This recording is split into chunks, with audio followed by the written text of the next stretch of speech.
and welcome to the next episode of Spoiler Kings. I'm Brian the Grizzly here with Brandman Brandon. We're sitting there waiting on Tank because he had to eat. I get it. Nutrition. I get it. Talking about, I ate 5 minutes ago. Look at that. Look at me. It's probably about 15 minutes before I jumped on. Yeah, see? That's what he's like, I gotta eat. I was like, yeah, we all gotta eat. I understand. Yeah, so how's it going? Same old. Adulthood is really something, you know. Hey, I mean, look at you looking like, mild mannered Clark Kent. All I need is like the big specs, right? Exactly. Zach says, yo, he's like, hey, who needs nutrition? Exactly. We should just be able to be robots. Just keep on going. Who cares about nutrition? It would make things a lot easier, not to mention cheaper. Hey, just give me a pill. Yeah. Get the whole turkey dinner inside. Good. Oh, man. I like it. That's awesome. Very nice. Hey, we were just talking offline. So, as we're waiting for Tank, we just kind of want to go over a few things.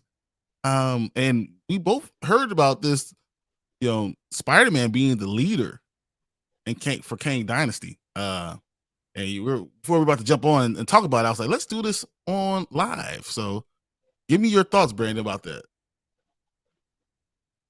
No, those are my thoughts about it.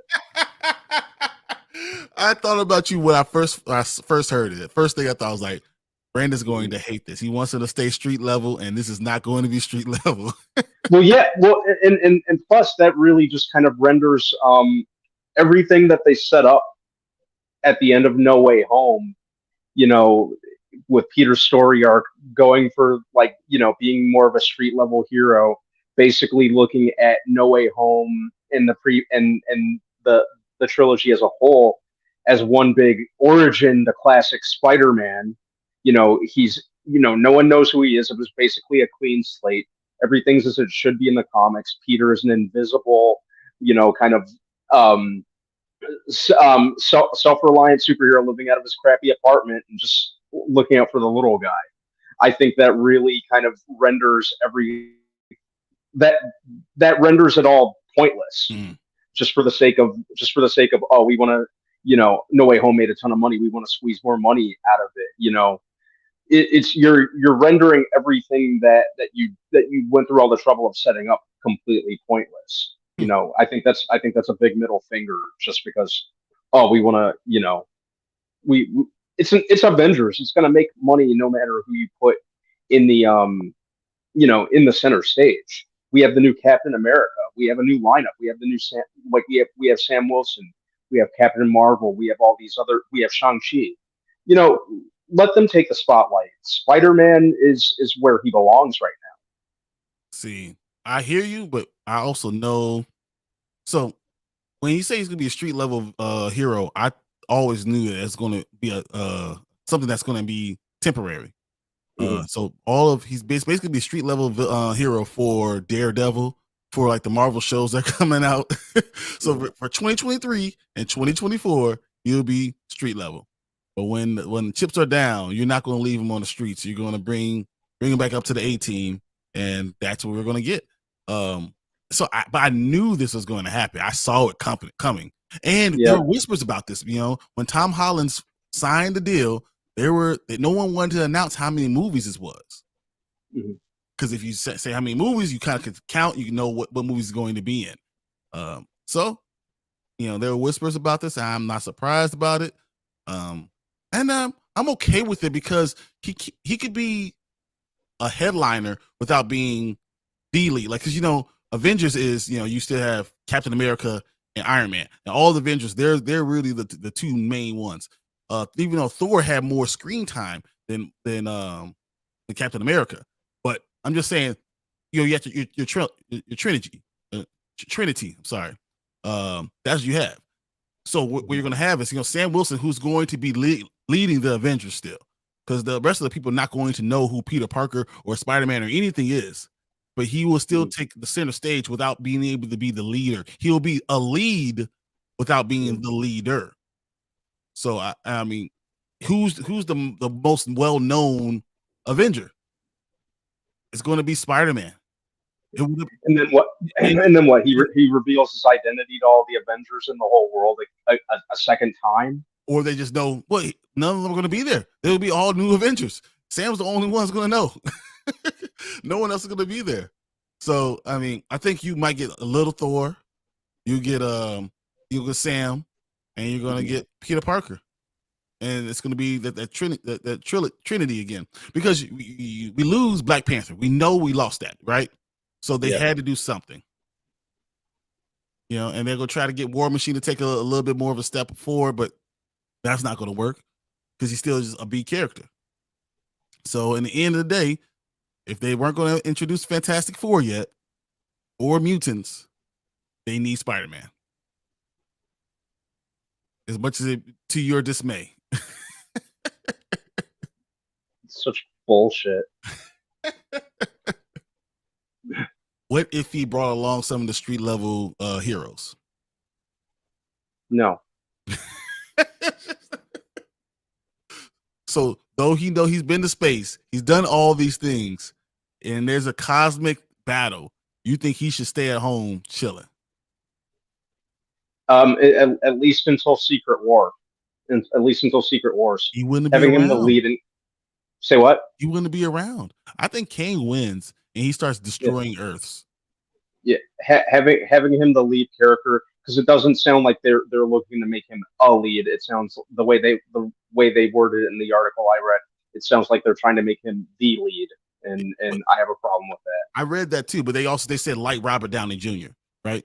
So though he's the lead, but he wasn't really the leader. Captain was still the leader. Mm-hmm. Thor had more screen time, so like it's ways around this. You know, it's not just what we see. I'm not so super worried about it. I think we can still accomplish the same goals with Peter Parker there, because you're not going to get rid of him. He's still there. So he knows where everything else is. So even if you don't want him, he's going to be there.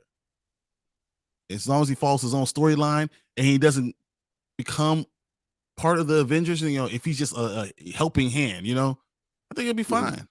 He can go back to being street level hero, baby. It depends on how they do it, because the way they worded it in the articles I read made it sound like it's a reactionary decision after No Way Home, and hopefully it's not that way, because it would undo everything that No Way Home went through the trouble of setting up. So I'm hoping I'm wrong in that regard. Well, do you think that we get the Spider-Man movie before we get Kang Dynasty? Because there's room for it. Well, they did make the fourth one official with Tom Holland officially coming back, and I guess the story's being put together and ultimately written. So we'll see. So most likely it's going to be before Kang Dynasty. So what you're going to get is you're going to see a street level Spider-Man and Daredevil, right? Mm-hmm. You might even get some of those other street level heroes, right? Mm-hmm. And then you're going to get Spider-Man 4. And then after that, Spider-Man comes back into the fold. Something happens with the Darkhold. You know, it could be an Agatha. You know, something happens to the Darkhold.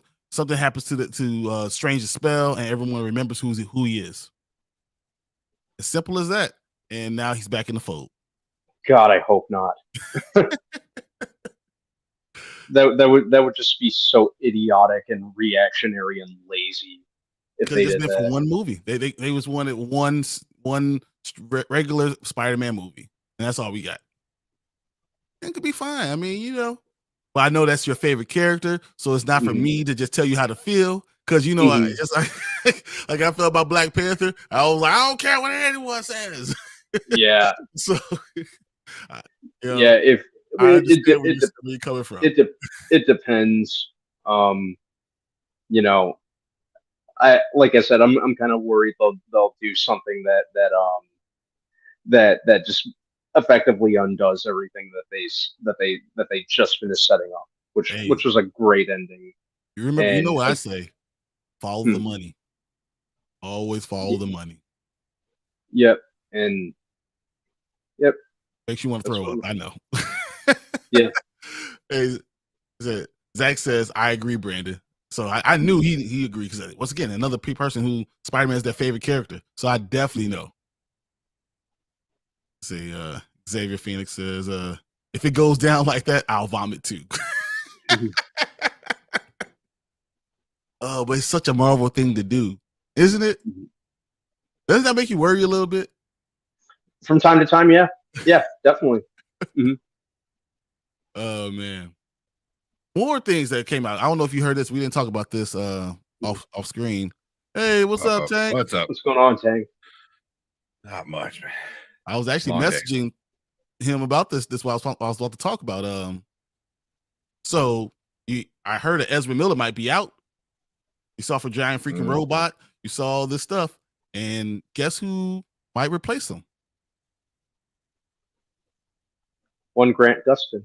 Yes, Grant Gustin. It's the obvious move, though. Like it should have been done a long time ago, though. I don't know. Whatever. They get rid of him on the TV screen and bring him onto the movie. How old is he? Grant Gustin? He's like in his early 30s. He's got to be like 32, maybe. I'm guessing. Yeah. So I mean, he's still young enough to do the role for another however long. Yeah. He's the best Barry Allen I've ever seen. Yeah, he's a great Barry Allen. Ezra Miller, who I've never minded as an actor, he's done some great performances. Like his personal life is a complete other story. We've gone into that many times, but as an actor, we need to talk about Kevin. Which maybe he was so good at that because it wasn't too much of a stretch. But who he is. He to me he was always a weird choice to play Barry.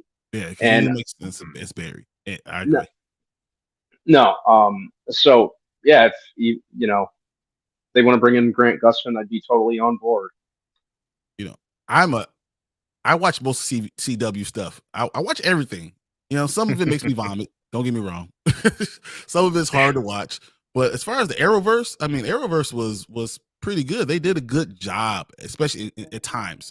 For years, there were really good series going. But sometimes it becomes too CW-ish when you revert. You know what that is, But if you give him the leeway, I think he can do a really good job. And now you have Flashpoint, so you just swap them out, not even ask anybody. You ain't gotta explain nothing to nobody. You already connected them in the show. Exactly. We saw them. So so they're kind of connected in a way. So yeah. I wonder if that was their plan all along, especially because they're saying this is the last season of the Flash, and then they're like, and we are going to go ahead and replace Ezra Miller. I'd be fine with it.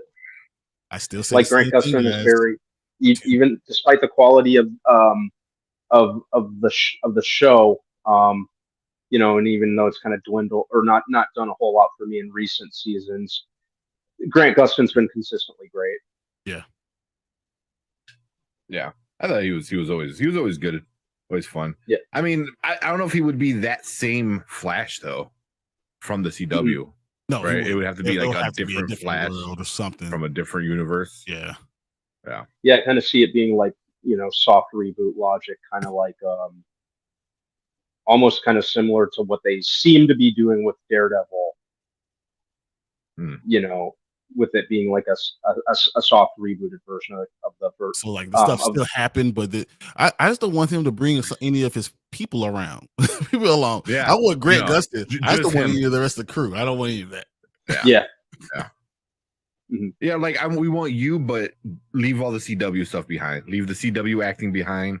Like I think he could do a better job without that CW. You know what it is around. Yeah. It's the love triangles and this and that. It's all the stupid over the top acting. It's what CW does. The cut to the scene and everyone's like, yeah.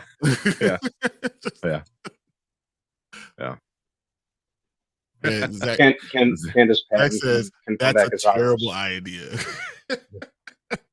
I don't think it is. I don't think it's a bad idea. I don't think it's.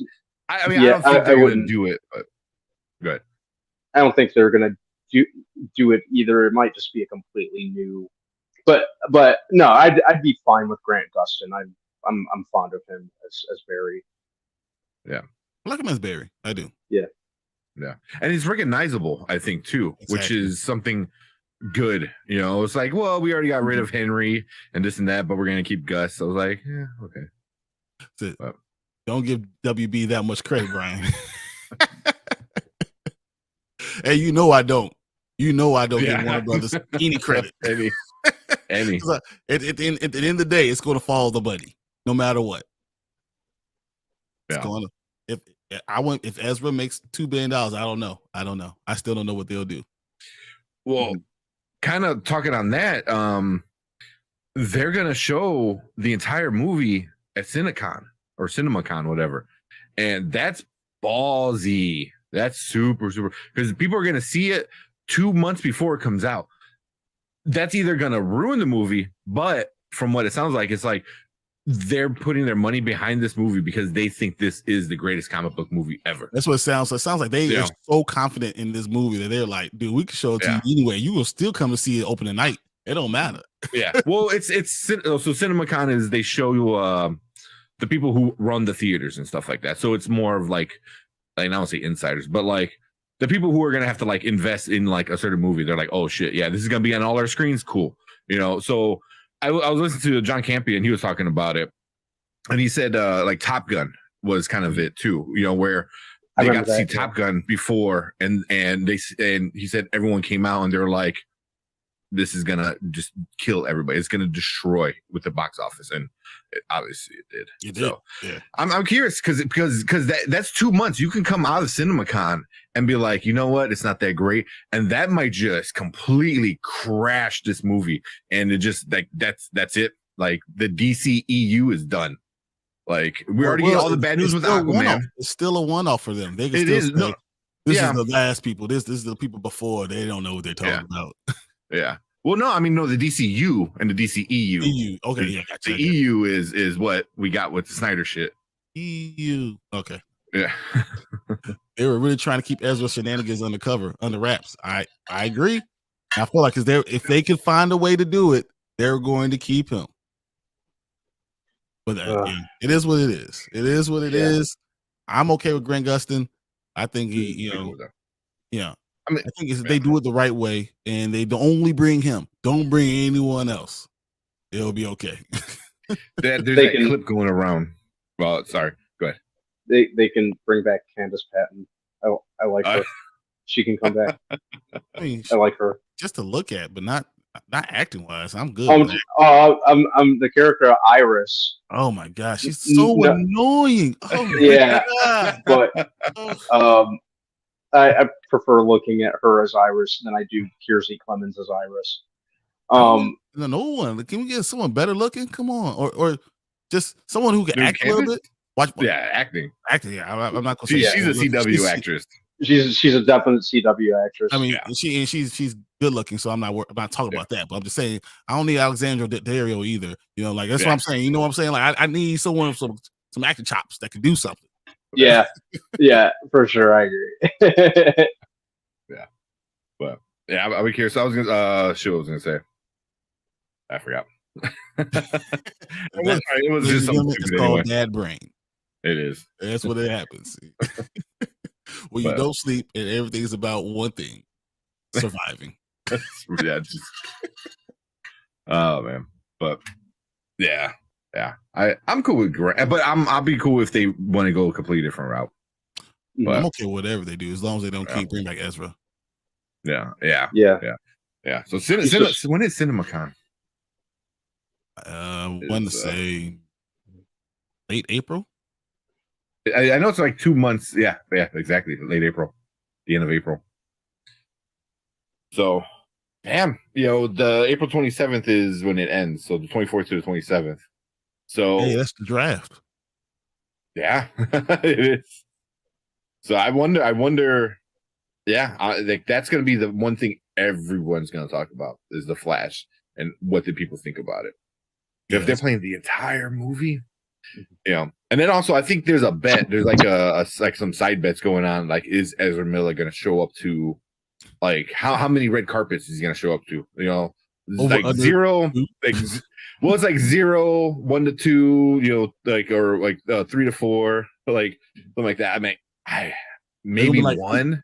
And but there I goes don't see Ezra him. Miller as he walks across the screen. Like, I'm pretty sure if he does show up, it's going to be like that meme that you've been seeing where they bring him in like Hannibal Lecter with a straight jacket and a muzzle. That'd be awesome. I was thinking more about like your Chester videos. He's like, yeah, just picking around somewhere. Michael Keaton and his head pops up. Exactly, like look, Chester. Just goes back down.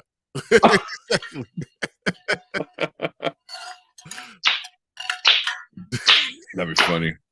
I can see that happening. What if they get like a lookalike? Like they get like one of those like Hollywood guys, like a lookalike. Oh, look, is that Ezra Miller? And they find out it's not him. And then Ezra Miller like sticks across the screen in the back. And it's like, there he is. And they try to chase him in. That's good. Yeah. I like it. Yeah. If he is able to walk freely, I see him like showing up like in a shock collar or something like that. Well, he is kind of like weird with stuff like that. So that sounds like a fashion idea for him. So I don't know. Yeah. True. I was actually thinking that like as I was saying it. You're like, well, I'm pretty sure he's worn that before, actually. Oh gosh. All right. So I didn't talk anything about the show, so we can go ahead and say what we're going to be doing today. But I just wanted to get that little talk out. But today we're definitely talking about Mayfair Witches because that last episode was a doozy. That was really was. There was a lot going on. Yeah. I'm not sure if I'm impressed or just bewildered. I'm not sure which I am right now, but I'm sure about as we talk it out, we'll be able to figure it out. Yeah. Yeah. And then the first episode of Bel-Air, season 2. That was something. I have my comments on it, and I am worried about this season. I don't know if I can handle it. I was like, I don't know if my nerves can handle this, man. I don't know. Well, now that I was unable to watch. Yeah, it came out today, so it just came out like 5 hours ago. So yeah, I didn't get the time to watch that one, unfortunately. It's not like you were doing anything important today. Yeah. There was that. That's true. Oh my goodness. Yeah, Brandon had a very full day.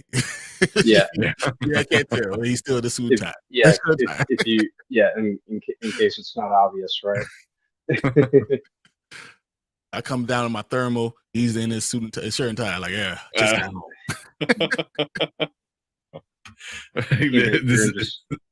This is dressed up for Brian. Hey, it is dressed up for me. Like, yeah. I felt like doing something special today, guys. I put a shirt on. Before we get to anything real crazy, I want to go over some of the stuff that I pulled out as the comic book store. Nightwing 101. The Nightwing. I thought that was pretty cool. I don't know how that's gonna go because they're trying to make Nightwing and the Teen Titans be like the main group in the universe now. Like not Justice League, Teen Titans, and Nightwing is gonna be like the leader of like it's everybody. The first page, I was like, okay, yeah. Well, we'll see how that goes. that's a lot. You're like Superman, Batman, no, Nightwing. Well, like, speaking about that, we got. There you go. Yep. Oh, World's Finest 8. So I got that. Can you guys hear my cat? Yeah. I'm like, hey, you left me. What are you doing? That's what she's doing. I'm gonna feed him real quick. I got Daily Neighborhood Spider-Man that just came out today. Or yesterday. It came out yesterday. I picked it up yesterday. Mm-hmm. And then I showed you Blue Book. I was very interested in this one. The Dark Horse Comics. Most of it's like black and white and blue. It's obviously because it's Blue Book, but it's very interesting. Mm-hmm. Kind of like UFOs type of stuff. Kind of cool. And then the next Lovesick. This kind of goes back into why she's like our main character, why she's the way she is. Kind of explains her a little bit more. We got a little bit more left, a little bit in issue 4. We got a little bit in issue 5. It kind of explains her a little bit more and why she is the way she is. So issue 5 is going to be something for Lovesick. So I'm excited to finish this up. They got Something's Killing the Children, of course. That's a big banger for me. And you know, I always get Spawn. Anytime I see a new Spawn, gotta pick that up. Gotta pick it up. The Cookie. Hey, Cookie, how you doing? She said, I miss Cookie. Yeah, Lovesick has been amazing. Yeah, see, issue 4, you really start to understand her, and this issue 5, as far as what I've gotten so far, that we're understanding why she is the way she is. And I don't want, if you're interested in reading it, I don't want to say too much, but just, dude, this has been a really good run. I've been enjoying it a lot. So, but then of course I got more just Batman stuff, because even though I don't think he's a superhero, he's definitely a hero. Oh yeah. So I got Beyond the White Knight, and then one bad day, got Clayface. And then my underrated Batman villain. Clayface is really cool. But the last one I will talk about is this one. Once Upon a Time at the End of the World, number 4. I've been enjoying this series a lot too. The third one's probably my favorite one, so I'm really happy that we were able to. It's my type of adventure comic, so I've been enjoying it. So yeah, that's getting like really, really good reviews on everything. So that was my trip to the comic book store. Probably spent way too much, but couldn't help it. I was telling Brady, I couldn't afford all this stuff, but I had to do it. Yeah, it gets a lot. Man, I gotta say though, this Static though is, man, this is gonna be a good series. If they keep it going, just the first issue, it was good. It was really good. So I bought the variant one, and then I bought my own so I could just read one and keep the other one. I got my cardboard in my bag. It's ready to go. I thought it was pretty good. I thought the animation was really good. And it just like sets it up like he's already a hero, and this gives you a breakdown and stuff. So it's like it's not an origin. It's just like, and here's a new story, because we can jump right into the action. That's what you really want. Yeah. Hey, what's up, Tony? What's going on, man? What's going on, Tony? Glad you joined the stream, man. I appreciate it. Yeah. But yeah, no, I accidentally bought 2 blue books. So Tank is probably coming to you. I don't think I've seen the blue book. Huh? I don't think I've seen the blue book. Well, this is I believe it's the first issue. So that's a new one. Yeah, so I saw it. But I was like, I don't know how I feel about Photon yet. Like I kind of like it, but it's. I'm not in love with it at all. I'm just kind of reading it, waiting for something to happen, and nothing is happening. It's kind of it's very just kind of on mid-ish. Like I don't even expect stuff. It's just good. I think it's just right. Like I feel like I'm just reading, but I don't feel like I'm reading a comic book. You know what I mean? Yeah. And then finally, man, Children of the Black Sun issue 2, finally picked it up. Oh, have you read it yet? Have you read it? Okay. Hell yeah, that's the first. I grabbed it and read it, and then Blue Beetle. We got the next one, Blue Beetle. Yeah, I read that one as soon as possible. I came home, ate dinner, and I was reading it because it's so fucking good. I was waiting for you to read it so we could talk about this. That was man. Did you see that? No, I can't say that. Yeah, Brandon, you gotta read that one. That one it's really dark and interesting, but kind of sci-fi-y too. They're so crazy, and the thing you don't expect Cookie in here. I told her. Yeah, this is a great week. I know. I need to go pick up a bunch. Dude, so I went the first time. So the first time I went, guys, grabbed my normal stuff, my stash they already had, and I grabbed a couple things, some indies upstairs, and then I was like, cool, whatever. But today I went to Amazing Fantasy, and I was like, man, I missed all these, and it's so many great titles, and I'm going to be reading so much this weekend. It's going to be nice. Yeah, some of these like Image and independent ones are like Dark really, Horse really good. Image I think are my two favorite ones right now. Yeah, Mhm. yeah, because they're able to I think go different. Like Lovesick.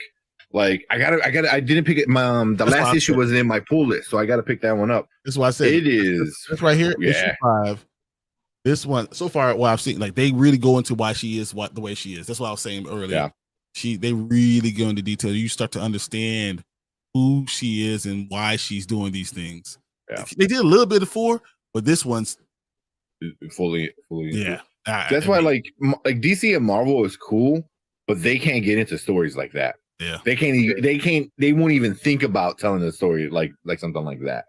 You know what I mean? Like, so, like Children of the Black Sun, Teenage Wasteland. The other one that you got, Once Upon a Time, one. Like I heard that one's good. I wanna start reading that one. Yeah, it's so good. Yeah. So yeah. But that was our comic book week. But we copped. Now I gotta watch, House of Nerds show and see, if I missed stuff. see what Sergio say. Like, hey, he's like, hey, look, no, you missed this one. So I thought I saw it, but I wasn't sure. Yeah. So I'll be tuning in at 10 a.m. Central Time on Sunday and figure it out. Yeah. You always see it on my little computer on the side, like, what are you watching? Yeah. I watched the replay after our show. Yeah. Yeah. All right. Sorry. I took all that time. Yeah. Sorry. Well, I was feeding the cat. So you go into Mayfair Witches then? Yeah. First, I figured we'll just do those two and then call it a night. And then Monday we'll do some trailers. That sounds fun. Okay. So, yeah. All right. Let's go right into Mayfair Witches then. Yeah. All right. Good. You wanna lead it? All right. Why not? And welcome back to Spoiler Kings, guys. We just keep on going. Mayfair Witches. This finale, man, this is something, guys. Yeah. What was your first thoughts? I just want to hear what you guys. I just want to sit back and listen to what you guys thought about this. I'll let Brandon go first. I liked the feel in particular of this episode. Okay. I really like the kind of gothic kind of atmospheric vibe of the show overall, particularly with this episode. That was probably the main thing that worked for me, the feel of it. That said, it's still kind of hard to get a read on this show overall. With kind of what like we've said in the past, some of the acting is all over the place. Alexandra Daddario, who I've always liked as an actress, I'm still kind of questioning if this was the right role for her. Mm-hmm. Some of it was working, some of it wasn't. More often than not, she wasn't quite working for me. Okay. I'm kind of. I was hoping it would stick the landing a little more with the way that it ended, because I think that would have been, like I said in the past, that would have been where I was really sold and in for the upcoming second season. And I was just very much in the middle of the road about it. Okay. I had actually just watched it a couple hours ago, so it's still kind of fresh in my mind. It was just I understand when it ended, I was just like, huh. And then I was like, I audibly just went, huh. Oh, okay. And I was like, yeah. Okay. I was like, all right. That was an episode. But it's finale, and that's what it's interesting. I want to hear what Tank has to say, and then I'll go afterwards. It was for me the best episode of the season. Really? Yeah, but I mean that's not saying much, because really, majority of the season was not the greatest. I think we had somebody that left a comment that on our last episode. Yeah. That review, they're like, "Oh, good for you guys for sticking to it," because I had to drop off after episode 2 or 3 or something. Which I think a lot of people started doing, because it just started getting boring. Like the first one was good, second one you're like, okay, then by the third one you're like, this is boring, And then it didn't pick up until about episode 6, and then 7, and then 8. This finale. I like transparency. I didn't mind that. Yeah, but so I thought this one was the best one of the season, but it still had like some issues.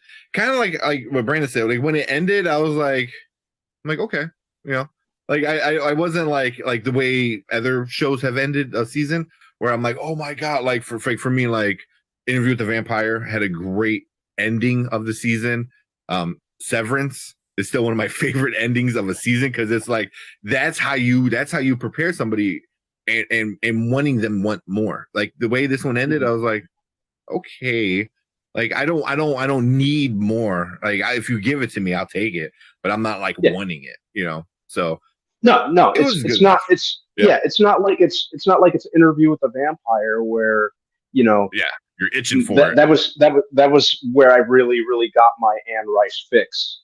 By the way, over the last couple of months, it wasn't like that where it was just left me waiting for more, anxiously. I was like, yeah, cool, cool. It's it's background noise as far as shows go. Xavier Phoenix said, they packed a lot in this episode. It's sad it took the past 2 episodes to do anything to actually happen. Yes. That's my problem. Is like I feel like even the last 3, I'll give the last 3 episodes is where episode 3 should have started.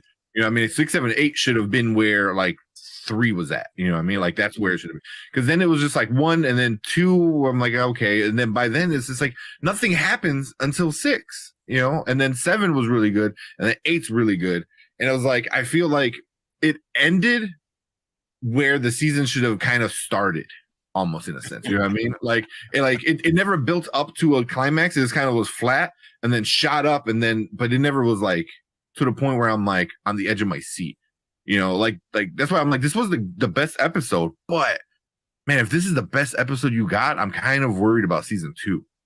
Yeah. Because they're going to have to step their game up. Yeah. But hopefully a lot of the setting up is done. And now we can get into some of the really nitty gritty, witchy craziness, that we can see because there's so much that happened in this. Like with the uncle, what's his name?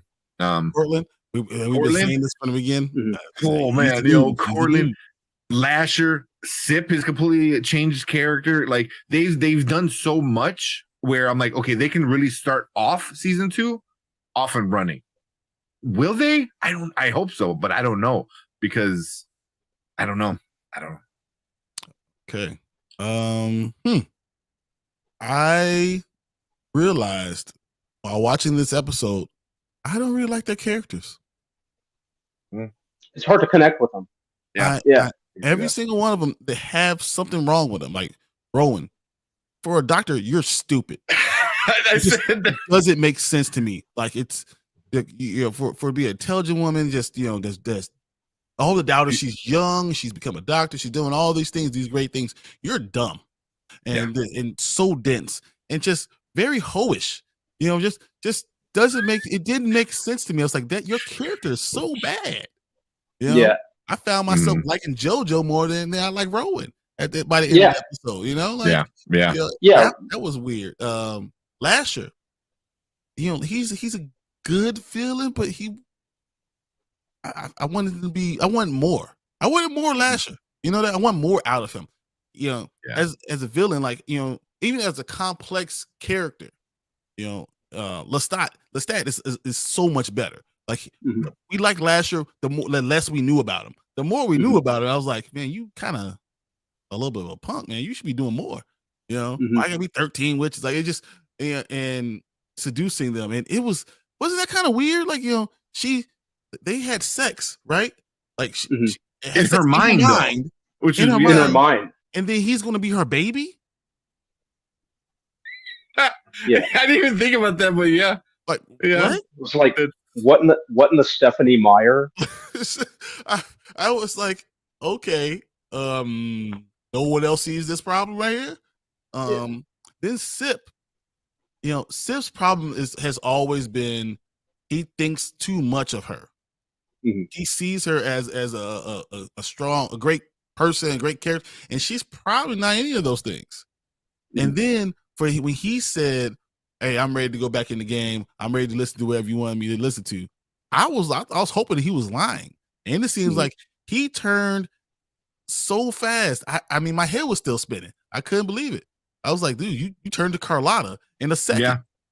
No, he didn't kill nobody. You know what I'm saying? But willing to take the baby away. But What also remember this. Remember this. It's his baby. It's his baby. So I was like, what? You ran off, you didn't tell me nothing about that. It's my baby. Like, so I mean, I had so many issues with this episode. Just but it was a lot going on. It was action packed. There's a lot of stuff happening, but I didn't understand a lot of parts of it. A lot of parts left me wanting more or asking more questions. If that makes sense. It does. Mm-hmm. Yeah.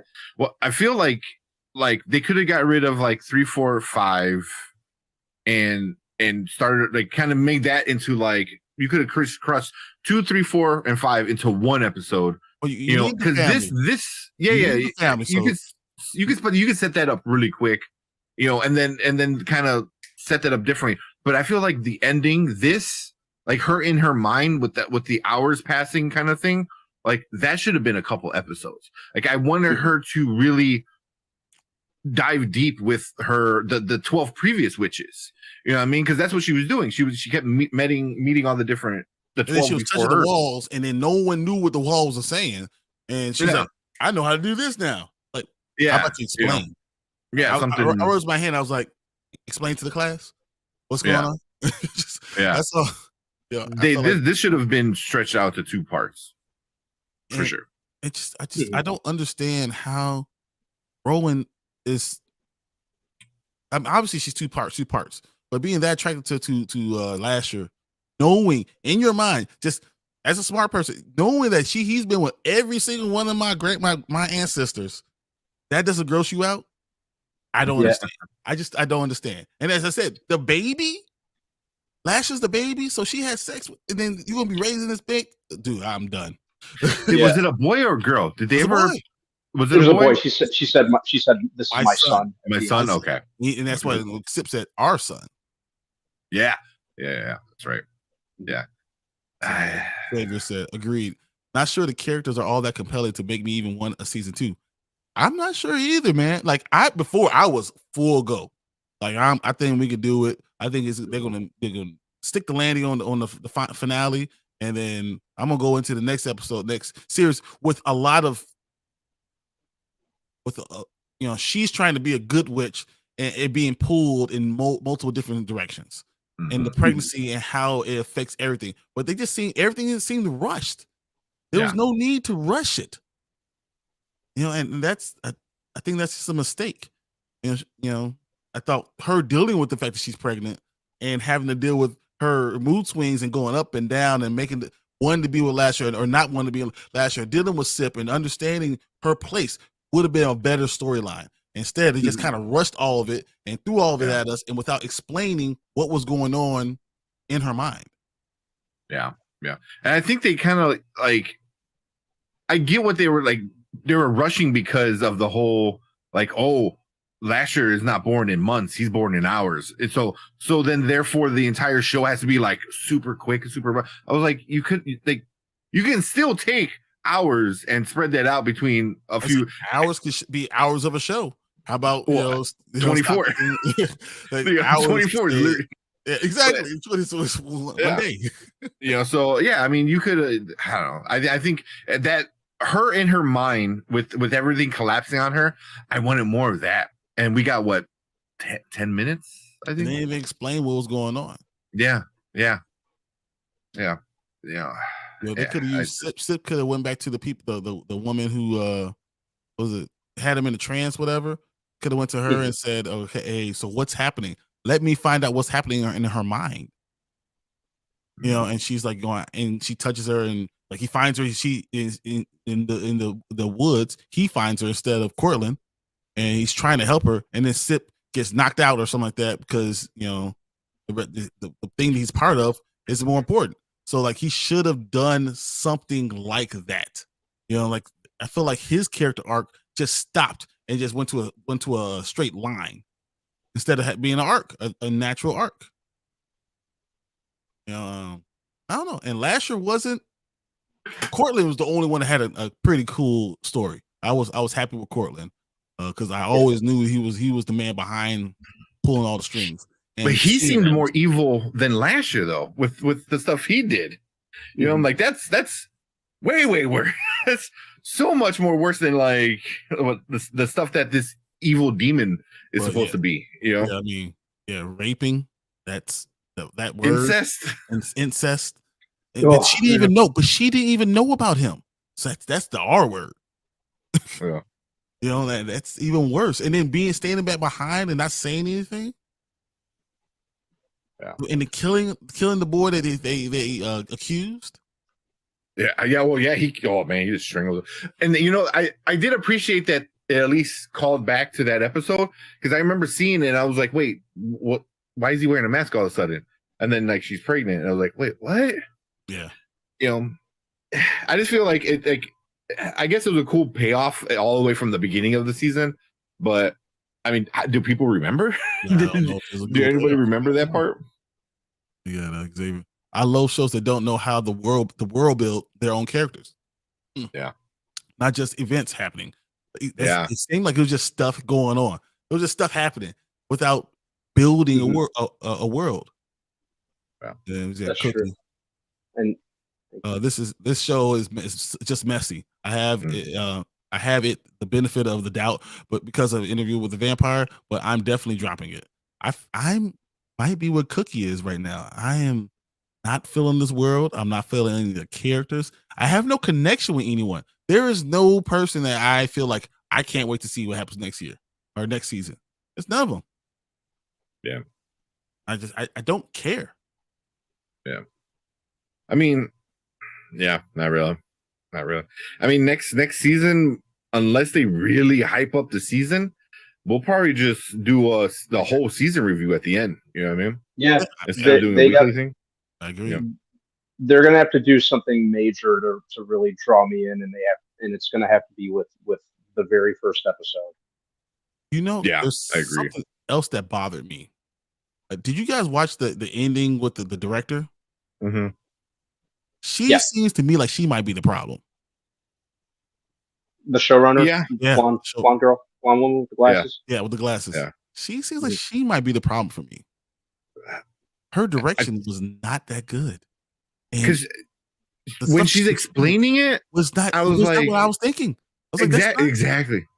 Like, I'm like, I think what you're trying to tell us is not what you're telling us. So now we're thinking and inferring different things. Yeah. I 100% agree with that. I didn't think about that, because she would say like, "Oh, and then this happened, and we felt like this is what he felt," and I'm like, "Really?" She said something like, and then we see Sip turn basically into Carlotta, and then and she's still, and you see that Rowan's just so tired of men telling her what to do, and then I was like, that's not at all what I was thinking. I mean, why does she care about the guys? It's Mayfair Witches. Why are you making it about the guys? It's about her, you know, and who she is inside. And then if that's the case, why did she listen to last year? It's more about her. Why are you focusing on the dude? Who cares about the dude? Like, like I just thought that was such a misstep. Like she doesn't understand what the point is. Yeah, but also it's like, well, when she said that, she goes, "Oh, like she's overthinking or caring about what men think." I was like, as she's holding her baby daddy. Baby, I'm like, I don't know, like, like how would you? How do you even? The way she explained it, she was like, so yes, it's technically Sip's son, but it's also Lasher's son in a way. No, it's Lasher. It's not just his son; it's him. Yeah, it is Lasher. Yeah, it is Lasher. But you know, she had to be pregnant in order for it to work out. But Lasher entered the baby through the sex, the mind sex. What? Did anyone? What? Yeah. And then he wasn't there anymore because he was in the baby. What? Yeah. And then it's a grown ass baby. That's like it came out like a 6-month-old baby. It was like, that's a big baby. He's already crawling around. It was like, man. That's a big ass baby. Yeah. Yeah. It was. Yeah, but when she said that, like, oh, she doesn't care what men think, I was like, you're holding, like, and she walks away with her son, who's also the baby daddy, who's also the one that she had sex with 3 hours after having sex with Sip. Okay, yeah, let's not go over there. Yeah, Xavier says that's possible, Brian. Sometimes the showrunner is not a great fit, and sometimes the right one can turn things around for a bad show. I agree. I think if we had the interview with the vampire directors and showrunners, that this could have been better. They had opportunities to make it better. Yeah. And they just, I think when you have someone acting bad that you normally see as a good actress or actor, it's usually because the director is not good. Yeah. And like, I've never, even though I've always liked Alexandra Daddario, I've never really looked at her like necessarily as like a Meryl Streep or anything like that, but I've never minded her at all as an actress. She's proven in the past that she's decent with good enough material. Yeah. So the material, we know the material is good. It's solid material, but is that director? Does the director see it the same way? Do they have the same vision? Sometimes it all boils down to, just like you said, Brian, the showrunner. Case in point, look how great The Last of Us is right now, and I think that is due in part of the showrunners behind Chernobyl, which was equally great. Also respecting the material. Yeah. Exactly. The material. Yeah. So you really have to understand on at least a fundamental level, and then some, what you're adapting, what kind of content you're adapting, what kind of characters you're going to be focusing on, that you really need the audience to connect with and commiserate with. Exactly. And just kind of actively be invested in. And I'm just not seeing any of that. Dude, honestly, the only one I'm invested in, the only one I care a little bit about, is Cortland. Is that bad? The one bad guy, he's an awful human being, awful person. He's the only one that jumps out to me. Everyone else just seems like to be background noise. Yeah, just like, I'm not even caring about a person anymore, rather than a scenario. This whole prophecy thing, it's like, okay, now, like, was the prophecy just having the baby, or is him becoming of power and stuff like that? Like, I just feel like, because the group, the little the group that Sip was part of, they're like, oh, we're gonna watch it happen. But I was like, so there's still more to come. So I'm more worried about, which is kind of what Xavier says, like, I'm not worried about characters, I'm worried about the events. Like, that's what I'm more worried about. Like, what's going to happen, is the prophecy, like, what's going to happen with that, kind of thing. I don't care what happens with Sip or this. Like, I don't know. Like, it's just. I mean, yeah, Sip disappointed me in this episode. Big time. But it's not him. It's obviously the direction they chose to go in. Yeah. Yeah. All of them kind of disappointed me in this episode, except for Cortland. Cortland was who he was. And I think JoJo could be someone I can enjoy eventually, but that's just where we are right now. I mean, I don't know, man. It's gonna come back. I'm not at How I Met Your Father level right now, but I'm at the point where if it comes back on, I got something else to do. I'm probably gonna do that something else, and then maybe one night I'll go and just, do it all. Yeah. But that's being said, we probably should rate it, right? Yeah. Rate the series? Yeah, rate the season. Okay.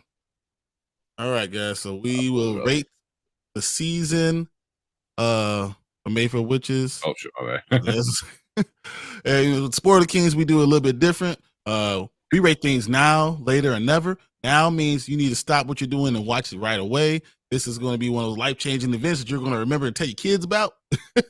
Later is like, you can watch it, while you're washing the dishes, or, as you're cooking dinner, and come in and out and whatever. You won't miss anything. And never means it should never touch your TV. You tell all your friends not to watch this, and let's all come together like we did with Velma and say, agree, this is not something we need to be watching. So with that being said, Brand Band, what's up? What do you rate this series, this season so far? This is easily a later. It's really not anything that like I said many times, it's not anything that I found myself connecting with, and it's not like Interview with a Vampire where it had me riveted and I was glued to my screen. I'm sitting here like this the entire time, or doing other stuff, folding laundry, or like you said, doing dishes, or cleaning or dusting or something like that. Those are usually the things that I found myself doing while I had this on. It's just wasn't landing for me. It just wasn't doing anything for me. I hear So you. very much a later, easily. Gotcha. Yeah, Definitely. Yeah. All right, Tank, what you got? Oh man, man. The only thing that I would give it a later, and it's barely a later, is the ending is good enough. It's not a great ending.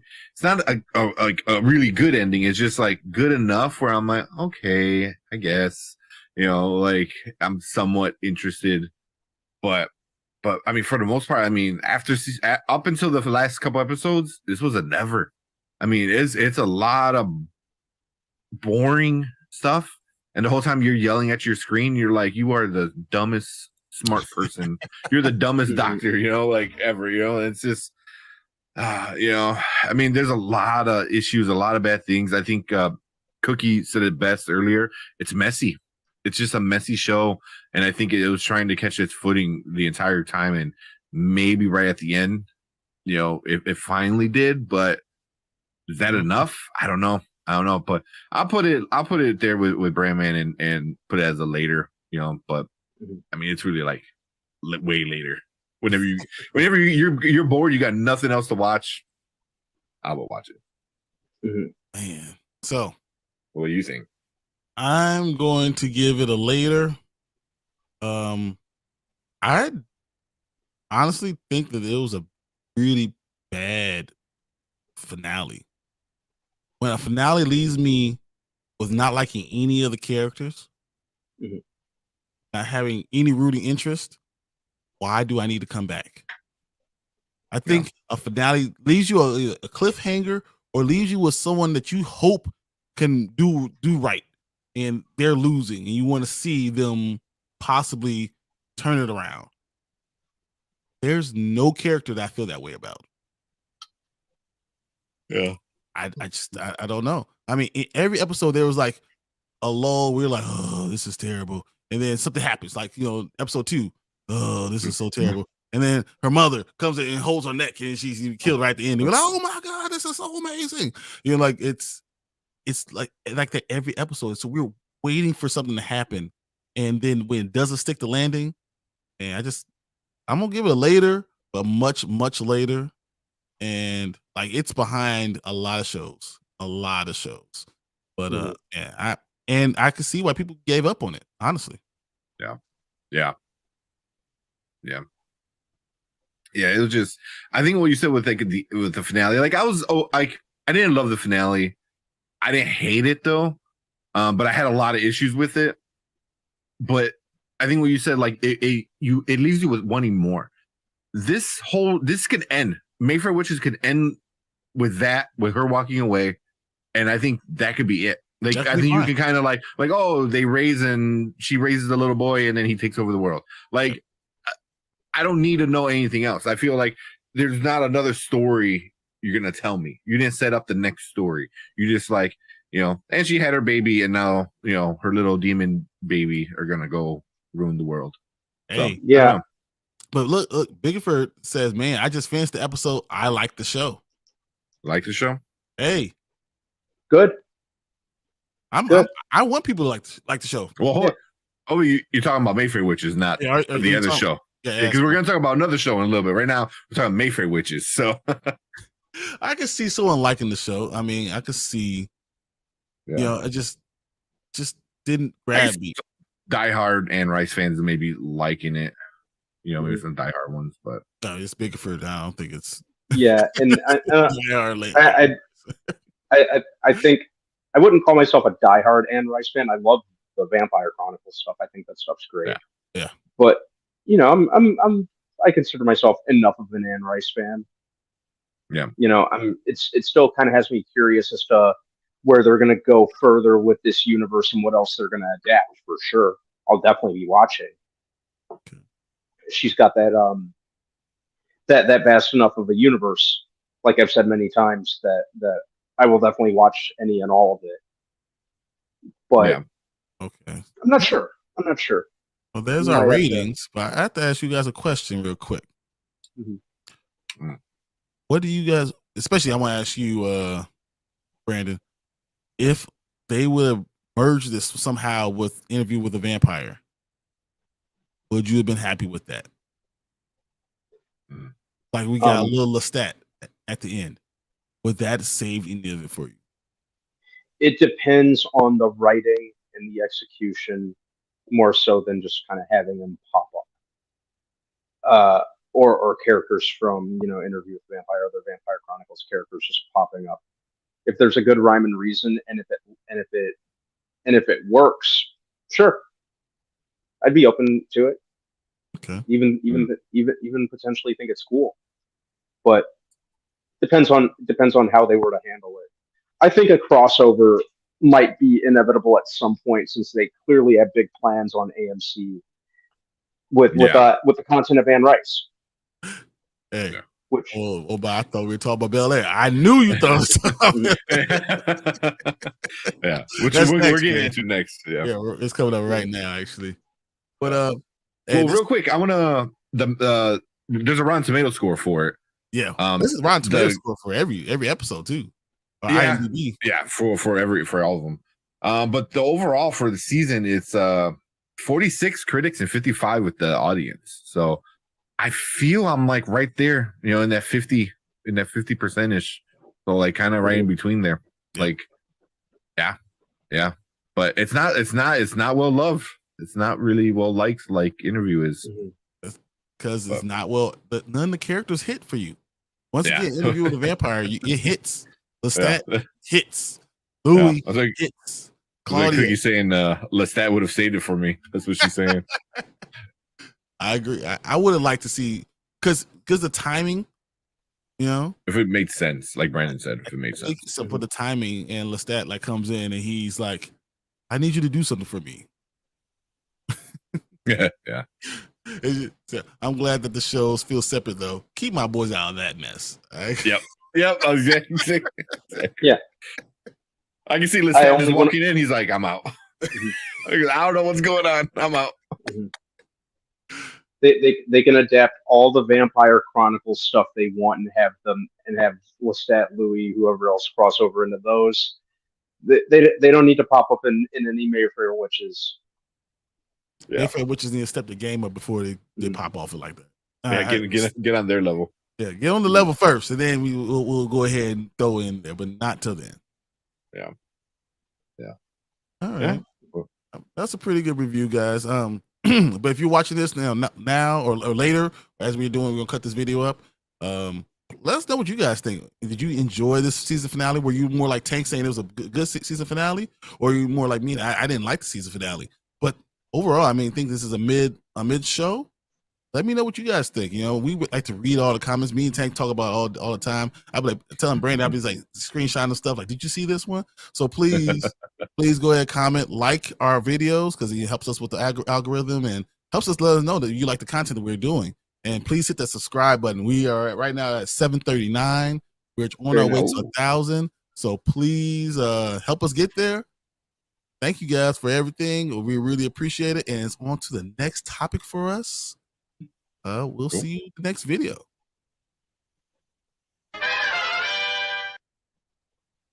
Cool. Now I want to talk about Bel-Air. Yeah, that's why I know Big Four is like, I kind of liked it. I was like, you must really. I'm like, you like that? Really? Okay. Yeah. And me, I didn't get around to watching it yet, so I can just sit and spectate. All right, that sounds out. good to me. Okay. I don't think we're not. There's no spoilers. There's nothing crazy. Yeah. So this episode, I mean, really is just more of a finishing up of the last season. Yeah, that's what this is. Yeah, so. Bel-Air time. Yep. Yeah, we've been waiting for this one to come back because we really loved season 1, man. That kind of really took us by surprise, like how well surprised how much I loved it, and it took a minute for season 1 to kind of gain some traction. Not a whole lot of time, probably like 2 episodes in. I was in 2. I think really the tonal shift, the dramatic approach was probably the best thing they could have done. Otherwise, it would have just come off as if they did a reboot. Still comedy. Try hard. You don't want to do a try hard. It would have just come off as a cheap imitation. Yeah, it would have been a cheap imitation. No one's charismatic enough to be Will Smith at that age. Yeah. They carry something like that, at that age. So. Yeah. They made it its own animal. They kept the basic premise at the core, and that's really all that they needed to do. So that's why it's working for me. All right. Yeah. Yeah, season 1 was great. Season 1 was fun. I enjoyed all of it. It was hard sometimes because I seeing a young male making these mistakes. It drives me nuts. It really does. But it's reality. Yeah. That's why it's a different take in how they're doing the show. Yeah, it's not like a multi-cam kind of old school kind of one that they did, but. Yeah. So that's why we're excited for season 2. Well, why don't you start the review then, Tank? Because I am going to drink some water because talking this much sucks. Okay. Should I do the intro and everything for them? Yeah, let's do the intro again. All right, or the transition. Transition. Now you know why I got this big ass thing, and I go through like 2 of these. My throat. It's making me want to walk over to the fridge and get a water. Hey, why don't you go get a water first, and then we'll start. Yeah. Hang on. We don't know if you actually moved because your screen is frozen. God damn that screen. Dude, I thought we were talking. You looked so good the other day. Yeah. I'm assuming it was like on Zach's stream. Yeah. Dude, Dirty Vegas, what's up? Yeah, I was bummed it was the only one episode. I really thought they were going to give us at least two. At least two. I was really surprised because after the first episode ended, I'm like, and then I'm like, we only got one, and I was like so spoiled, like because all these other shows they're doing 2 at a time. But it makes sense to you because you will finish season 1 and then start with season 2's new problem, and we didn't get to see as much in season 2's new problem. But I'm probably talking too much when we're not talking about the subject yet. So let's go ahead and hit that transition. Let's do this. Well, with Brandon here. So. Hang on, I'm on my way back. Look, he's going. Yeah, he's going. I didn't know. Oh man. So I got he's got that Guardians of the Galaxy poster back there. I got a new poster from the Guardians, Guardians 3. So I think I'm gonna have to get Disney Insider. I'm gonna have to get that Volume 3 poster. I don't see nothing because I have the Volume 1 and Volume 2 posters. I need Volume 3 to complete the trifecta. Yeah. Grab Volume 3. We need to make sure he grabs it.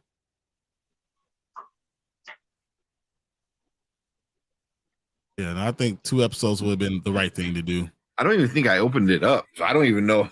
I don't remember what it's. Which one is it?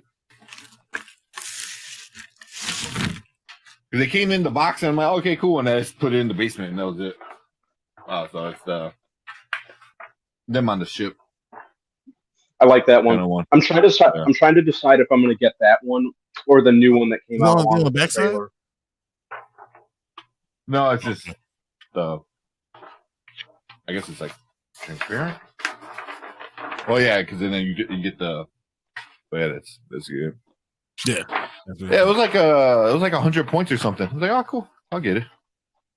I think I got the Book of Boba Fett poster too. That was the show was whatever, but the poster was great because it had like every character on it, and I was like, damn, that was a good Let's get a poster. Just wait till we have our office, guys. Just wait. All the stuff's gonna be everywhere. That's probably gotta get to 1,000. All right. Let's do this, Bel-Air. What time is it? All right. All right. You guys ready then? You know it? Yep. All right, cool.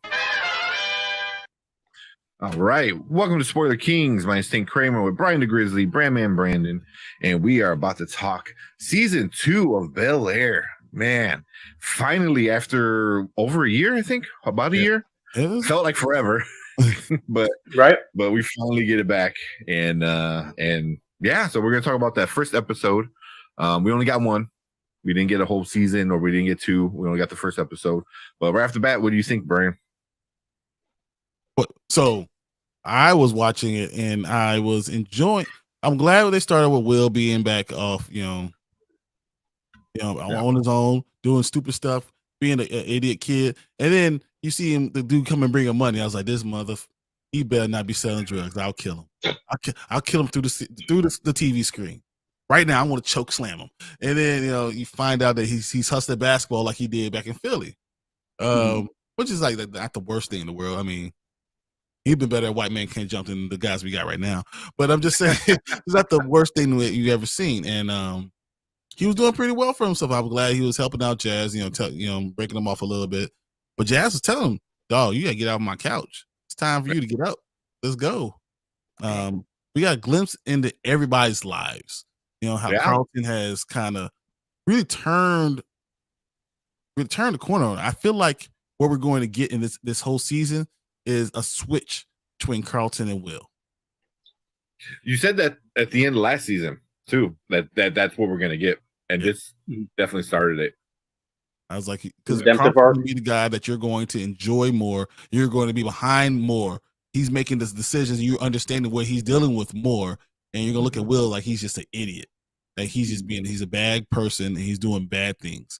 And then you're going to see them come back together. It's gonna take Carlton being the antithesis of Will again to bring Will back to being what Will needs to be. Mm-hmm. I think that's going to be very important. Yeah. But even though I haven't watched this, it kind of sounds very kind of almost Cobra Kai in terms of the dichotomy between Will and Carlton, kind of comparable to the dichotomy of like Daniel and Johnny on Cobra Kai. It's weird because Will and Carlton, as of right now, I mean, when you think about Carlton slips a couple $100 in his pocket when he knew Will's going off on his own to make sure he had his back. Yeah. Carlton's picking him up for school, taking care of, making sure he got his cousin and talking to him like, he's the only one that has sense in the house. So throughout the entire episode, you see Carlton really being the only one talking sense to Phil, talking sense to Will, kind of putting people back in their understanding who they need to be. And which is really good because I mean, you remember Tyler in season 1, you want to just kill Carlton. Like, look, if he fell off the rooftop, I wouldn't care at all. Yeah. What I was saying too. Ready to punch Carlton. Yeah. Carlton was just season 1. He is just like, you're like, screw this dude. Yeah. And I wonder if that's something that they heard from the fans and they're like, wait, hold on. Like, or if it was always a plan. Either way, I don't know. But like, it needed to be a little bit more like the Fresh Prince show where Carlton and Will became like brothers, became best friends, became very close, balanced everyone out. And that was the big thing. But it's kind of like what we said before with Carlton. Will makes him better. And Carlton said it in the episode. He was like, hang with you makes me cooler, brings me out, opens my eyes to some things. And that was cool. Like the fact that Will took him to the Black Union meeting, that was awesome. And Carlton, everyone was like, oh, Will's just follow my lead. But Carlton has to be Carlton. But he said it the way he said it. I felt him. I understood what he was going with. Like he was like, hey, stop complaining. Let's do something about this. Let's come together. Let's be a strong voice, and let's do something about some of these complaints instead of just sitting there belly aching.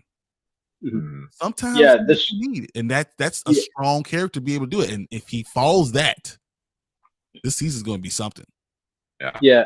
Based on what I'm hearing, and even kind of going off of what I saw last season, the show does kind of do a good job at showing like the good, the bad, and like the gray area with these characters.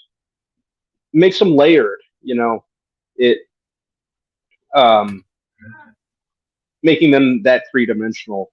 Like I said, even though I'm comparing it to the original source material, the original Fresh Prince, but that one did the same thing. It just took a primarily comedic route. Yeah. I like that this is kind of doing the opposite and taking a dramatic route with kind of some comedy here and there. It's really making the show work for me, and it's showing these characters as three-dimensional and multi-layered,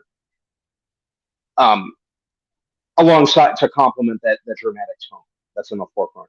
Yeah. And then Big Four saying, I think it was the plan for us to hate Carlton at first, which because I mean, even in the Fresh Prince, and like I said, like Brandon said, it's hard to not compare them, and sometimes you do, but they did that too. And I think just in general, it's like you can't put like two people from two different worlds, even if they're family, and now you guys are friends. It's like, no, they have to learn that each other are different, and then learn the differences, and not only accept it, but like kind of be part of their differences. I mean? Like, now Will is with the the BSU kind of group, and he's trying to, but his whole reason of being there was for the girl.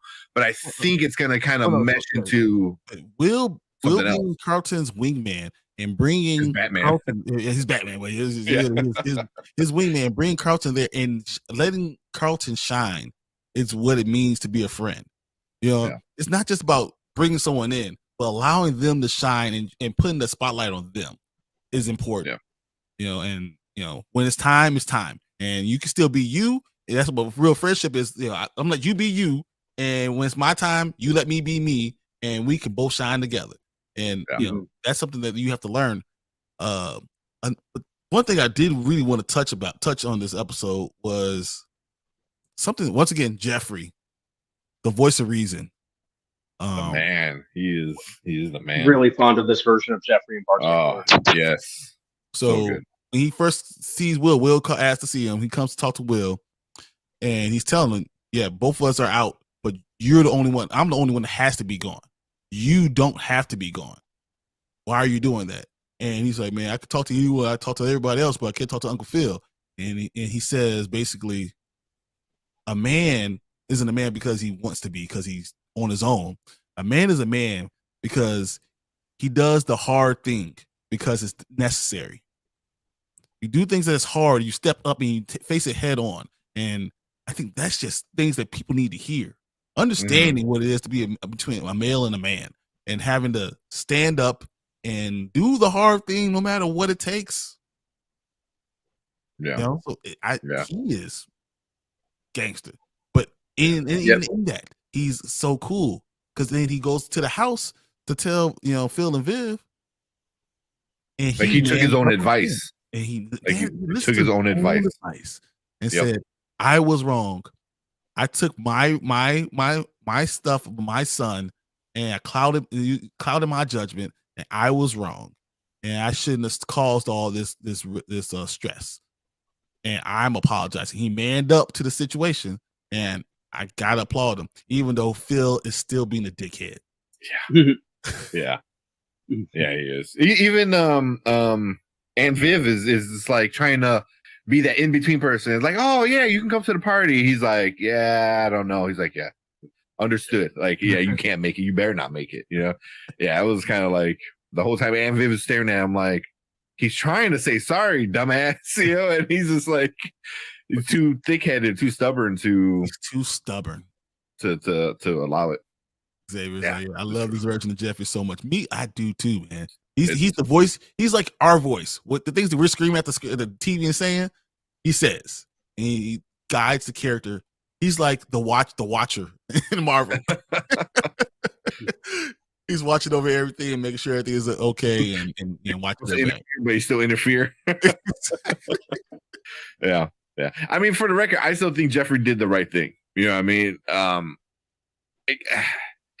mean, you don't mean for bad things to happen, but also you can't hide things, especially when it comes to like something so big as that. Is like, here's your father, this and that. Like, that's a big thing, you know. And I think Will deserves a no.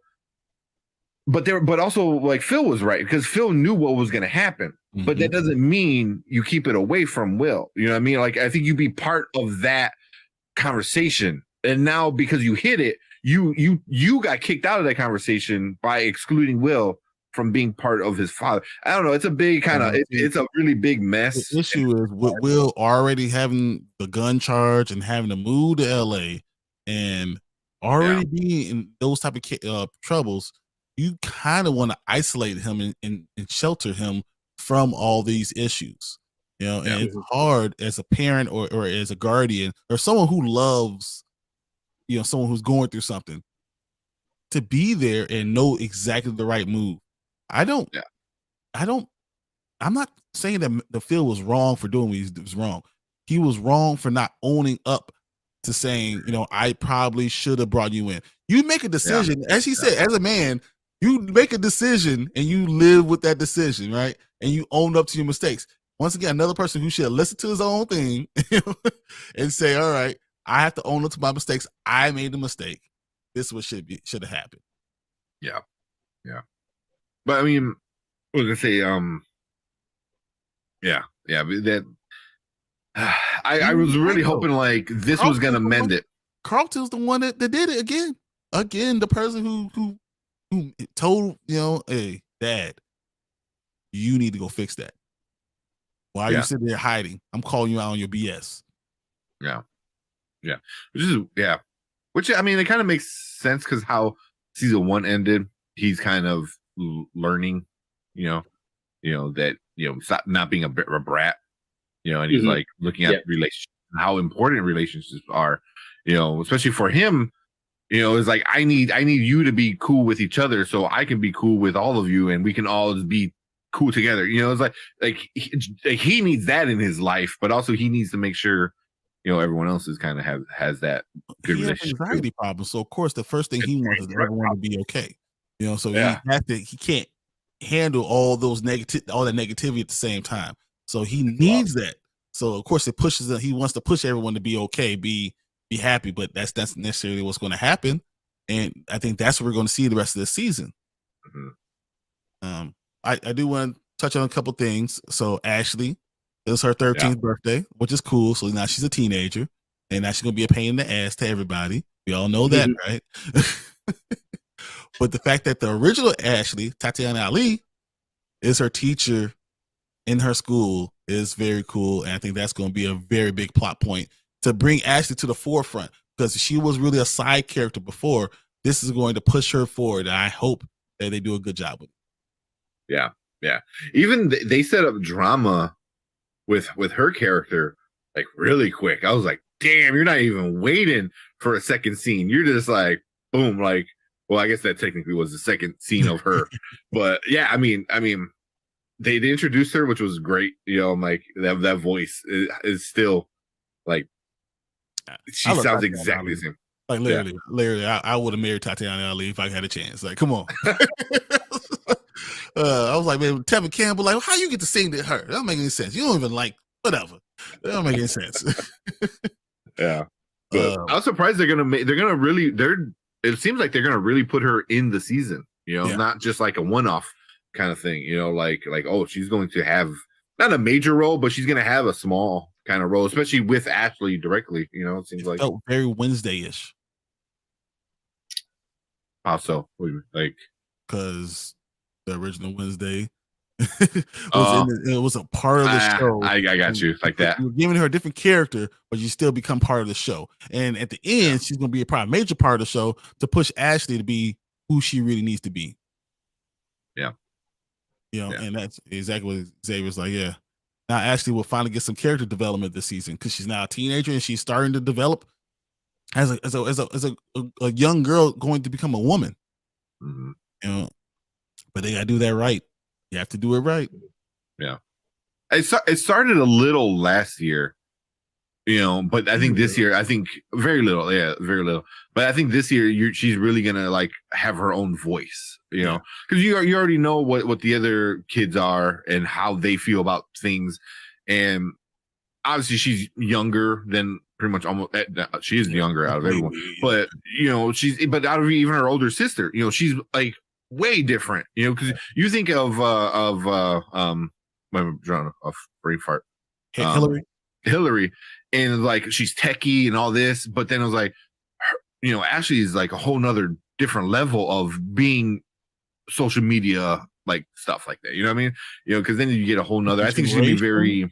It's a different generation. She has her other issues, her sex issues that she has to deal with. You know, she has to come to understand who she is. That's you know, it's just different for her. So it is hard, and it's things that are relevant today, and that's why I think her development is necessary, because it really explores.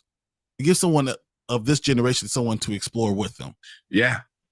I mean, you can watch this show and kind of connect with everybody. You're like maybe like, you know, early 20s got it, you know, late teens got it, you know, like early teens got it, you know, like married couple got it, you know, parents, it's like parents. It's every level that you can kind of connect with one of these characters. So I really do like that what they're trying to. I think what I think they're going to do with Ashley going forward. You know, so that's pretty cool. What about Jazz? So, you know, Jazz and Hillary are definitely a thing, and Hillary realizes that Jazz is a special guy because now her friend likes him. Of course, just like a little snotty girl, you know. Your friend likes you. Now, no, that's my man. What, you didn't want to claim me 5 minutes ago, lady? But of course, Jazz is like, you know, I'm all for it. And then you know what's going to happen. I know in the future she's going to want to go hyperspeed. And Jazz is like, why can't we just step by step? You know, why are you trying to go into hyperspeed? And you know, by the end of season 2, she's gonna be talking about getting married. He's gonna be like, "Dog, can we just kiss a little bit? Can we figure out some other stuff?" You know, so I think that's gonna be interesting development in itself. And then, do you feel sorry for Lisa? Not a little bit, but not really. I mean, I feel sorry for, like, sad for her, you know, because of the heartbreak she has to go through. But also, I don't feel too sad for her because the way season 1 ended was there's just a lot of issues, I guess, you know, between the three of them. You know, like, I mean, granted, Carlton pulled himself out of that love triangle, but by then the damage was already done. So. You know, and then the lying and stuff like that. I just feel like it's probably best for Lisa to maybe not move on, but be on the side for a little while. I think that she's going to become a problem. Though Carlton's going to have anxiety issues, I think she's going to have major depression issues, and that's going to be another plot point within this series. Because you know you want to hit all the plot points that people are talking, you know, that people deal with. Major depression is a major development, especially, you know, in the generations now. Everyone is dealing with that, you know. So having a character that is dealing with those things is going to be huge. And now they introduce Jackie. That blew my mind. I was like, "What? That was fast." I'm like, "We're still talking about Lisa, and you bring in Jackie like right away." I was like, "Damn." At first I'm like, who's that going to be? They're not going to make it somebody. And then like, wow, okay. Yeah. But yeah, definitely. I think with Jackie coming into the picture, it's really going to mess with Lisa. The depression thing might be interesting because it might flip, you know, it might flip where she always took care of Carlton, you know, and got aggravated. Yeah. And now it might flip where he's like, she might want to come back to him and she's starting to get problems. And he's like, whoa, you got to handle your stuff. You know, but he's not going to leave her high and dry, I don't think. I don't know if he's going to want to go back to be with him, but he could be the voice of reason. The one, and you know, so we saw in upcoming episodes, it said you see Will and Carlton start to have butt heads, right? Yeah. But that could be the thing. Once again, Carlton could still be the good guy saying, you need to stop rubbing rubbing Lisa's face in it all the time. She's going through something. you need to recognize that and recognize her and take care of her as a person. This person you used to like, or someone that you have had relationships with, you need to take care of that instead of trying to rub your face in it. And he just kind of just blows him off and says, I know better, because that's what Will thinks, he knows everything. Yeah. And he did that in this episode too, to Lisa. Like he was having an actual conversation, important conversation, and some dude came in. He's like, "Hey, look at my shoes," and then that was it. Like he left her so quick, and that might be a thing. That might be a thing that happens. Thing with him, and I think that could be what can really push them, push a wedge in between them, because Carlton's trying to get him, and Carlton's definitely going to have to deal with his anxiety stuff, because those other guys are not going to keep that quiet. So as he becomes more of an activist, they're going to bring out all the stuff that he's dealt with, and they have proof of all of it. So all that's going to come out too. So I don't know. Yeah. But of course we gotta have some problems. It's a drama for a reason. Yeah, it's a drama, so you got to have some love triangle and some love issues. But yeah, Xavier said Lisa could be sidelined for a romantic situation with Jackie. Yeah, I think that's what's going to happen. But I think Brian's right with saying Lisa's going to have a whole lot of issues, and I think it's going to affect Carlton. I think it's going to be more connected to Carlton, and it's going to come back to Will. So that triangle's still there. Even after season 1, it comes back, and it's just a different kind of love triangle. It's not like romantic. Because I think Carlton's he has his girl. He sees the person that's perfect for him. We see her, and she's going to open him up and make him better, and which is going to be really good to see someone who makes them better. But this is going to be interesting. I want to know, what do you think is going to happen in the future, like for you, Tank? I watched the trailer, like the preview of what's coming up like next, and that got me pretty hyped. I'm like, okay, like it was really quick and a lot of really short parts, but it looked like they're gonna get into some really drama shit again, which is understandable. That's what the show is. Yeah. But it looks like it's gonna be a fun season again. But like what I kind of want, I really want Will to. It looks like him and Phil are gonna still butt heads a lot. At one point, he needs to learn that Phil is trying to do the best for Will and not against Will. And I think that's again going to be the biggest problem. So I hope by the end of the season he finally realizes, because Fresh Prince, he realized that too. In that show, it was like, oh, Uncle Phil isn't here to punish me. Yeah. Oh man. Yeah. It was Avery. What was his name? James Avery. Avery, the coolest dude. The most awesome. One of the best fathers on TV ever. Just so good. But this Will Smith needs to learn that Uncle Phil isn't out for him. He's out to help him. He's trying to help him. But this Will Smith super hard. Seems like he's that dude that has to be at the bottom in order to learn. He cannot learn from listening to anyone. He has to be always at the bottom to learn. Yeah. But the problem with that is you can only be there so much, and then besides you are living in the bottom, that's where you are. Well, yeah, but also you're gonna start biting all the hands that feed you, and then there's not gonna be a hand that's gonna reach down for you to pull you up. That's gonna be the problem, And I'm afraid that show might go. This show might go there. He might burn all the bridges and go down a path, and there's no Jazz, there's no Carlton, there's no Lisa, there's nobody, and it's like, then what? Then what happens? It's gonna be like, I can see a rainy scene, and Will sitting there like, I lost everything and everyone, and all it is him, and then you turn around and you see Uncle Phil, and the last man. That's good. That's good, man. It's still there, That was pretty good. So I can see that though, but him going and just ruining his life, and the only person that's still there in his corner, no matter what, I'm still here. Yeah, Jefferson. I'm going to show you how to do this. Yeah.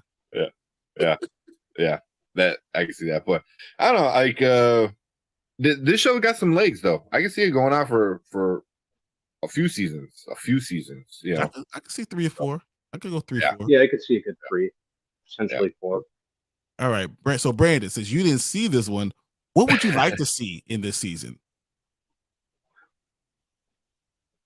Well, I think without seeing this new episode, there's no way I can really answer that at this point. But would you like to see, like, what would you like to see Carlton do? Would you like to see him become more of himself, or do you want to see him regress, or do you want to see him go through another valley in order to get to a peak, to become? Oh no, I definitely don't want to see him regress. I'd like to see him kind of go on an upward trajectory, which I think may or may not happen, just because, like I said, the show does seem to be kind of emphasizing that gray area. Mm. So I'd be surprised if he is on an upward trajectory. I'd be surprised if he remains going on it, just for the sake of drama, especially with the show being so drama heavy. Yeah. So I think that, just like you guys said, Will needs to stop being so hard-headed. Or even just to quote not another teen movies, not just to quote not another teen movie, stop being such a little bitch. Hey, that's exactly what it is. And someone needs to say it to his face. Yeah. Yeah. You know, he's a punk. He really is. But he's charismatic, and that's what he's a charismatic punk for sure. That's the worst. That's the worst kind. Yeah. It's the worst kind, because the guy who gets everyone to love him and everyone enjoys being around him, and he's got the good smile, and I have a great character. It looks like I got this great character, and people want to be around me because I exude this wonderful feelings and this confidence and this brashness. And when you have that, a lot of times you don't take humility. You don't understand, that sometimes it's good to be humble. Yeah. So I don't know. It's hard, but I agree. I agree with everything you said, except for I want Uncle Phil to get some humility too. Yeah. Yeah. Like, I mean, I want Phil to go to Jeffrey. It needs to happen. I don't know if it's gonna happen, but that needs to happen, because we need Jeffrey back in the house. Yeah. He needs to be back in the house. Yeah. I think everything falls apart at some point in time. Everything falls apart, and Phil goes to Jeffrey, and Jeffrey fixes it, and Jeffrey's about to walk out the door, and Phil says, "I could never do this without you. I need you around. Can you please? Can we figure out this thing?" And by this end of this season, I think Jeffrey's back in the house somehow. I hope so. Because it's kind of hard to have his character like be part of the family, and so in turn be part of the show. Like, I like how they brought him in now, and he's already apologized pretty much. So now it's on Phil. It is. Definitely Phil. Hey Tony, I gotta agree with you, man. The women in this show, god damn, dude. I gotta agree. I mean, I was like, yeah, I'll go. Yeah, said it all. I can see it.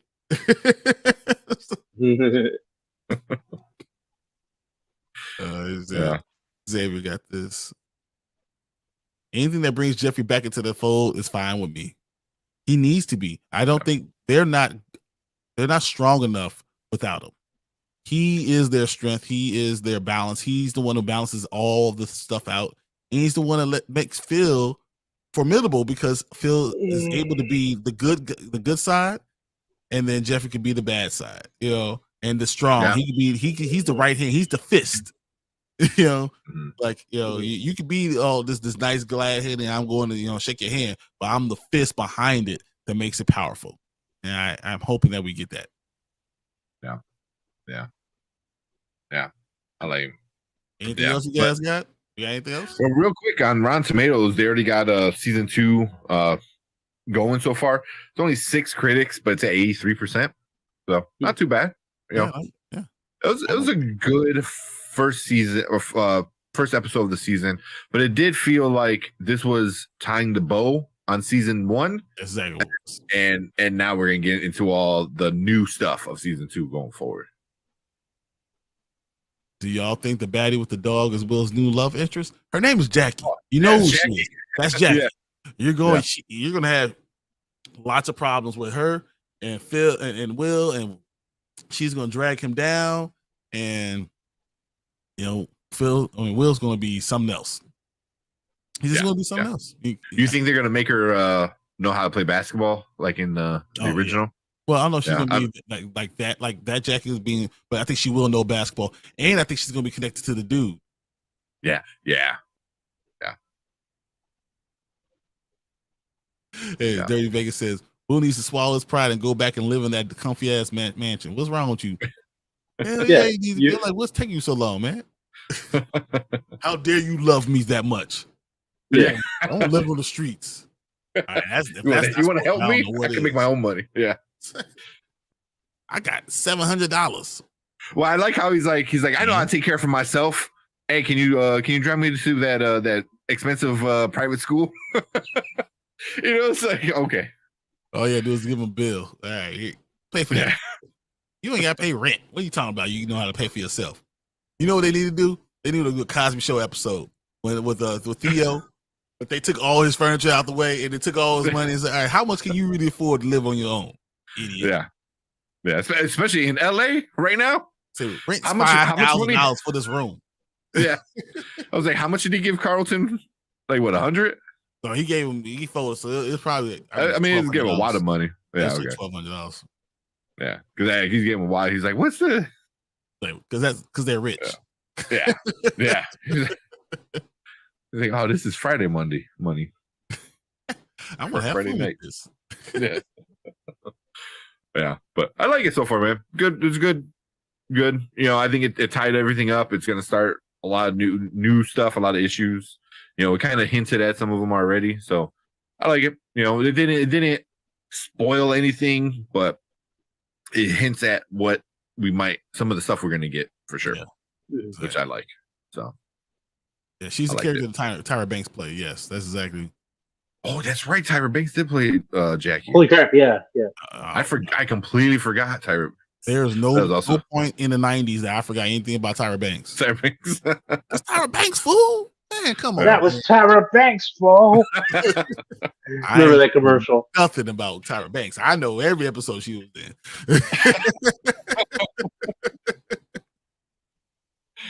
That's funny. But I like it, man. This is definitely gonna be our replacement for Bad Batch. Bad Batch. Going forward, because Bad Batch, we'll probably finish up. We'll do a last talk towards the end once stuff happens. Damn, my back keeps itching. I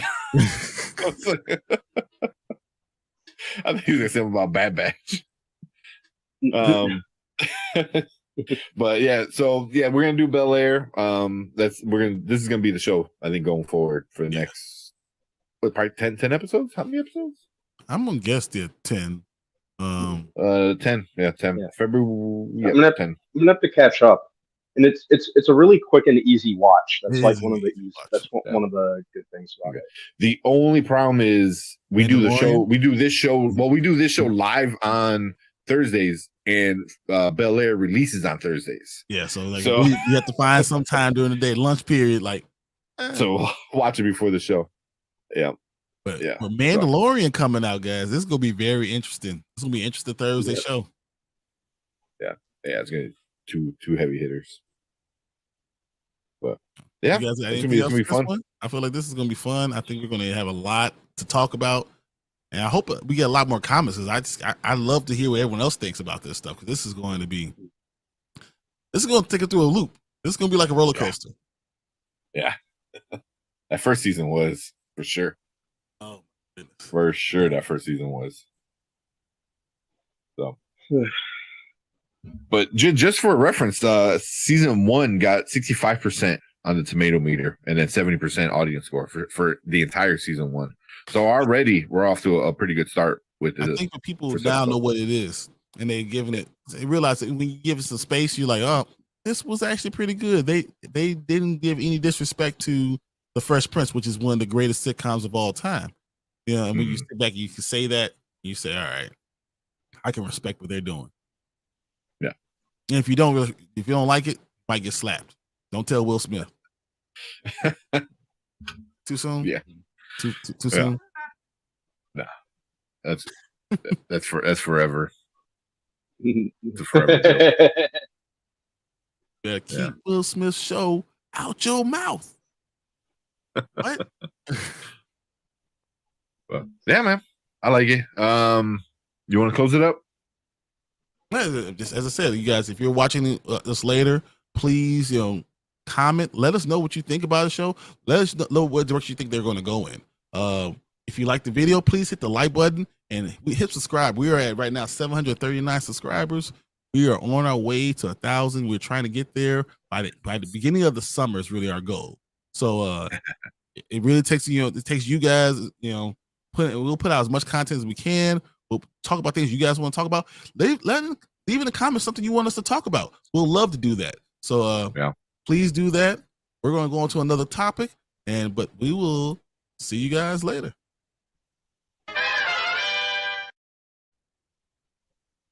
I really don't have another topic. Yeah, I mean, I'd say we do a trailer, but there's a bunch of trailers we already got to release. Yeah, we have like 4 trailers I got to release for this weekend. So definitely this weekend, I think we're getting like 2 Wednesday or 2 Saturday, 2 Sunday, and then Monday I figure we'll watch some trailers. And then I go see Cocaine Bear. Oh my God, boo! I hear so much good stuff about it. I'm not hearing like it's like the greatest movie ever, but it's definitely a crazy movie. Everyone says it's crazy. I'm hearing like, what the hell did I just watch? That's pretty much what I was expecting. Well, the title pretty much says it all. Exactly.